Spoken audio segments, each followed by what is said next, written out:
Audio Jungle.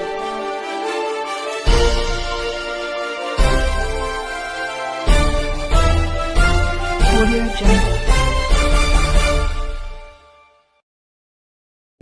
दोस्तों नमस्कार।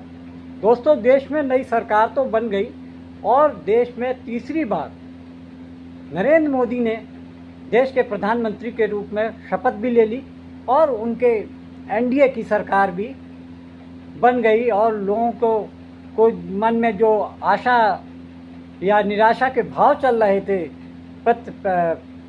जो विपक्षी दल थे वो ये सोच रहे थे कि कहीं ना कहीं कोई आपदा या आशंका ना आ जाए कि उनकी सरकार ना बन सके, लेकिन उन्होंने इन सभी आशंकाओं को दूर करते हुए, एक तरीके से उनका निराकार करते हुए उन्होंने अपनी सरकार बना ली है।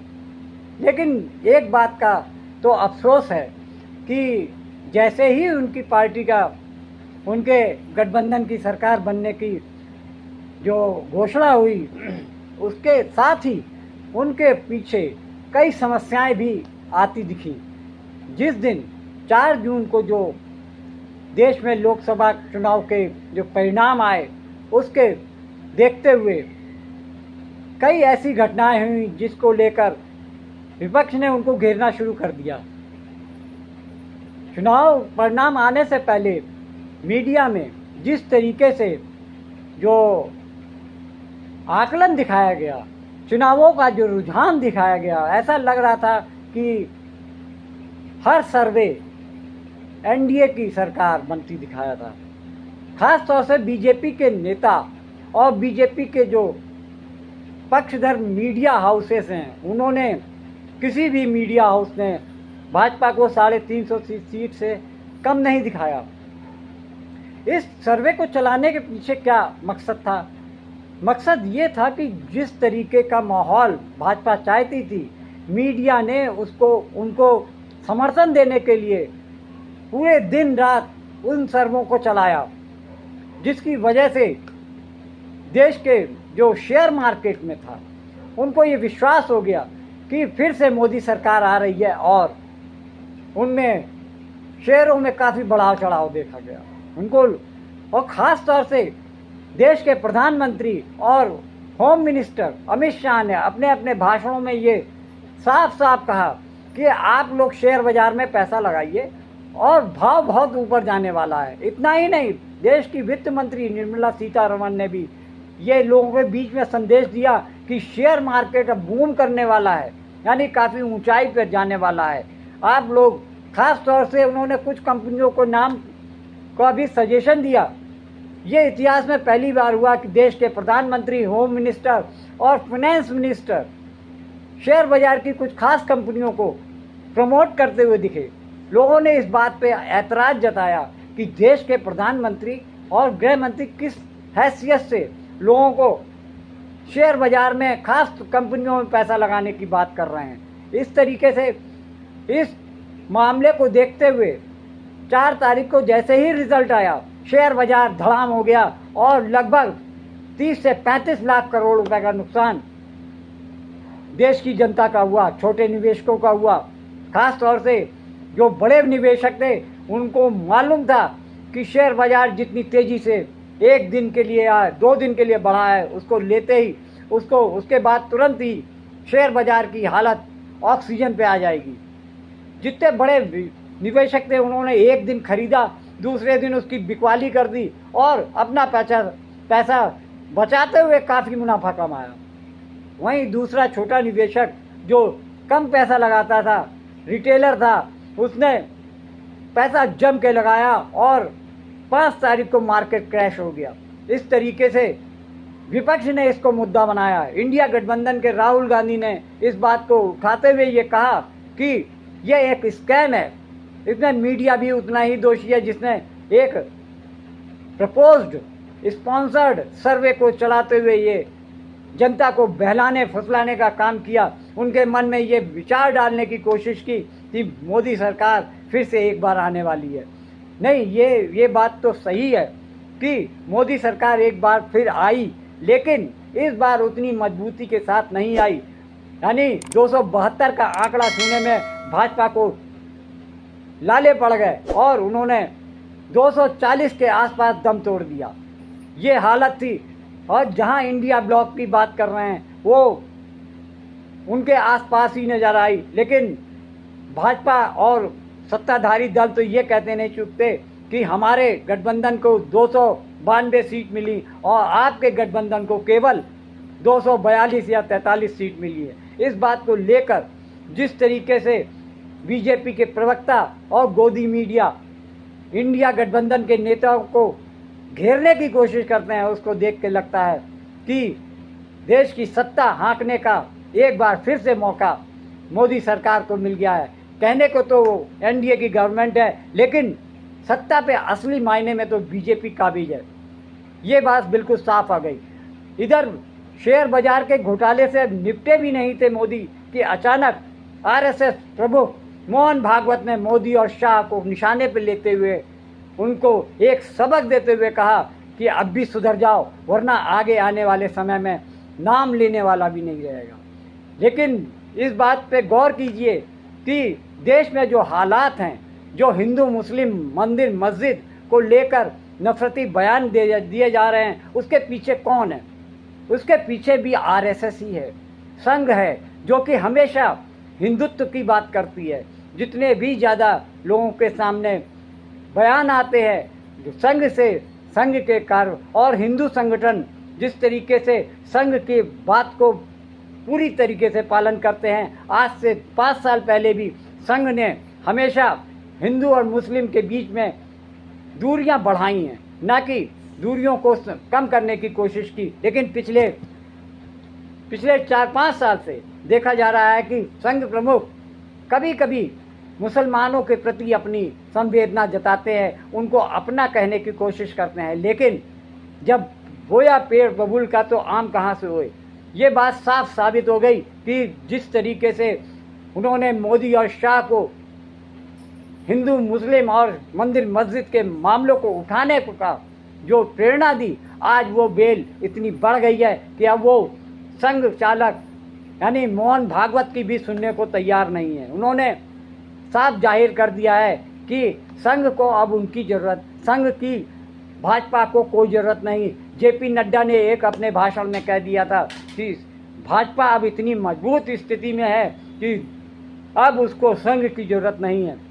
दोस्तों, इसका परिणाम देखने को भी मिला। जिस तरीके से आरएसएस कार्यकर्ता चुनाव प्रचार में नहीं निकले, इस तरीके उसका घाटा भाजपा को पूरे देश में देखने को मिला है। जिस तरीके से उसकी 60 सीटें कम हुई, उससे साफ जाहिर हो गया है कि आरएसएस का प्रभाव दूर दराज क्षेत्रों में भी होता है, जहां से भाजपा को पूरा भरपूर फायदा मिलता है। इसका नमूना 2019 और 2014 के चुनाव हैं, जहां पर 2014 में 287 सीटों पर भाजपा ने सफलता प्राप्त की, वहीं 2019 में 303 सीटों पर सफलता प्राप्त की और अजय विजेता बन गए। और 5 साल तक उन्होंने बिना किसी एनडीए के घटक को अपने साथ लिए सरकार को हाँका है। बीजेपी और उनके सहयोगी दलों ने विपक्ष को किस तरीके से कुचलने की कोशिश की, इसके साथ में भाजपा के साथ में जहां जांच एजेंसियां ईडी, सीबीआई और इनकम टैक्स साथ में रहती थी, वहीं देश के प्रमुख मीडिया चैनल भी सत्ता के आगे नाचने गाने का प्रयास करते दिखे। वो भी विपक्ष को कोसने और घेरने के प्रयास में लगे रहते थे। ये इतना ही नहीं, देश की जितनी भी अन्य एजेंसियां भी थीं वो सत्ता के कब्जे में थीं। खास तौर से जो अन्य उनकी एजेंसी थी, जैसे कि जांच एजेंसियों के साथ साथ पुलिस भी कम्युनल हो गई, ये सब देखने को मिला है। लेकिन वहीं पे देश की फौज को भी प्रधानमंत्री मोदी ने अपने प्रचार प्रसार में लगा दिया। जिस तरीके से उन्होंने विकसित राष्ट्र यात्रा का आयोजन करने की बात कही, देश के सभी प्रशासनिक अफसरों को लगा दिया कि आप अपने ज़िले में विकसित राष्ट्र की यात्रा निकाल कर उसको जन जन तक पहुंचाने की बात करेंगे। ये बात आपकी जिम्मेदारी है। इस तरीके से भाजपा प्रधानमंत्री मोदी ने इस तरीके से पूरे देश के तंत्र पर अपना कब्जा कर लिया, यहाँ तक कि चुनाव आयोग की नियुक्ति और को लेकर भी उन्होंने सुप्रीम कोर्ट के आदेश को बहुमत में होने की वजह से उनके आदेश को रद्द करते हुए उन्होंने अपनी मन के अफसरों को चुनाव आयोग में प्रतिस्थापित कर दिया, नियुक्त कर दिया। देश के जो प्रधानमंत्री चाहते हैं उन्हीं अफसरों को आगे पीएमओ या खास विभागों में डाला जाता है ताकि वो सत्ता के हुक्म की पूरी तरीके से पाबंदी कर दें, उनको तामील करें। इसी तरीके से देश में जो सबसे बड़ा स्कैम आज नज़र आ रहा है वो ये कि जिस दिन चुनाव आयोग ने देश के लोकसभा चुनाव के परिणाम घोषित किए उसी दिन नीट का एक देशव्यापी परिणाम भी घोषित किया गया। इसके पीछे भी लोगों ने धांधली बताई। जो परीक्षा देने वाले लगभग 24 लाख बच्चे इस परिणाम का इंतज़ार कर रहे थे। ये था कि नीट की परीक्षा का परिणाम 14 जून को आना था, लेकिन नीट की संस्था जिसने नीट संचालित किया एनटीए ने उसके परिणाम को सिर्फ 4 जून को इसलिए लागू कर दिया ताकि लोगों के बीच में इस पर चर्चा ना हो सके। उस समय लोकसभा का जो चुनाव आ रहा है का सामने रहा वो जनता केवल लोकसभा के चुनाव तक ही सीमित रहेगी। एनटीए पे कोई बात नहीं करेगा, नीट के परिणाम पे कोई बात नहीं करेगा। लेकिन जो बच्चे जिनको अपने परिणाम को देखने के बाद निराशा हुई उन्होंने इस मुद्दे को बनाया और आज दिल्ली की जंतर मंतर पे नीट संचालित करने वाले नेशनल टेस्ट एजेंसी को खटकने में खड़ा करते हुए उन पे गंभीर आरोप लगाए हैं। अब ये मामला सुप्रीम कोर्ट में डाला गया है और सुप्रीम कोर्ट ने भी कुछ विशेष आदेश न देते हुए सिर्फ इतना कहा कि जो 1500 से अधिक जिन बच्चों को ग्रेस मार्क मिला है उनकी रिज़ल्ट कैंसिल करके उनका फिर से एग्ज़ाम लिया जा सकता है और एनटीए के परीक्षा रद्द करने की बात को उन्होंने नहीं कहा है। हाँ, इतना ज़रूर कहा है कि 8 जुलाई को उसकी इस मामले की अगली सुनवाई होनी है जिसमें कि एनटीए के पक्ष को भी सुना जाएगा और जो धरना प्रदर्शन कर रहे हैं हज़ारों की संख्या में बच्चे उनके निजी हित को देखते हुए भी सुप्रीम कोर्ट कोई बड़ा फैसला ले सकता है।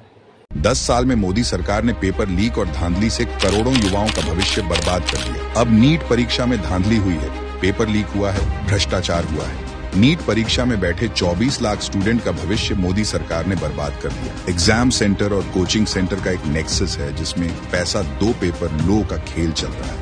मोदी सरकार अपनी जवाबदेही से पीछे नहीं हट सकती। नीट घोटाले के मामले में सुप्रीम कोर्ट की निगरानी में जांच होनी चाहिए। स्टूडेंट को न्याय मिलना चाहिए।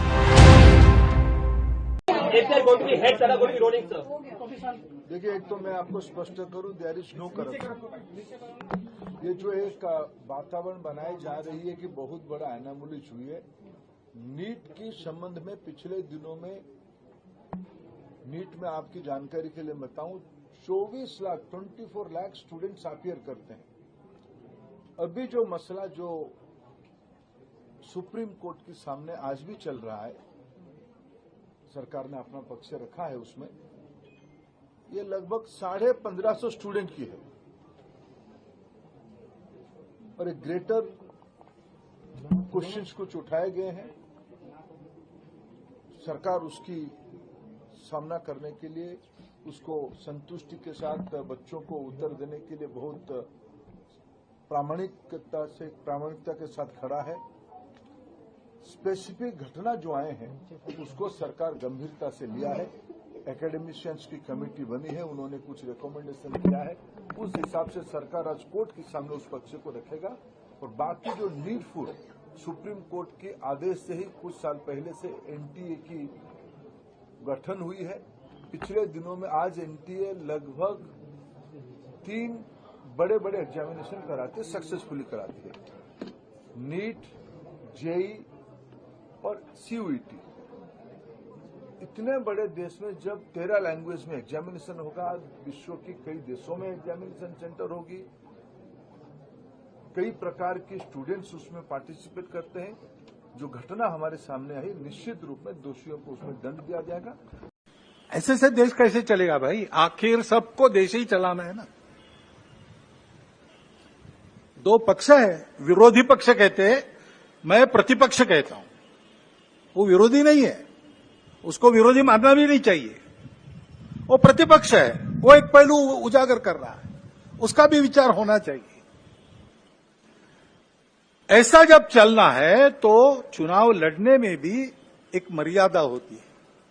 उस मर्यादा का पालन नहीं हुआ, क्योंकि उसका पालन होना इसलिए आवश्यक है कि हमारे देश के सामने चुनौतियां समाप्त नहीं हुई।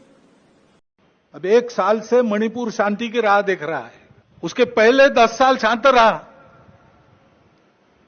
पुराना गन कल्चर समाप्त हो गया ऐसा लगा, और अचानक जो कलह वहां पर उपज गया या उपजाया गया, उसकी आग में अभी तक जल रहा है, त्राही त्राही कर रहा है। कौन उस पर ध्यान देगा?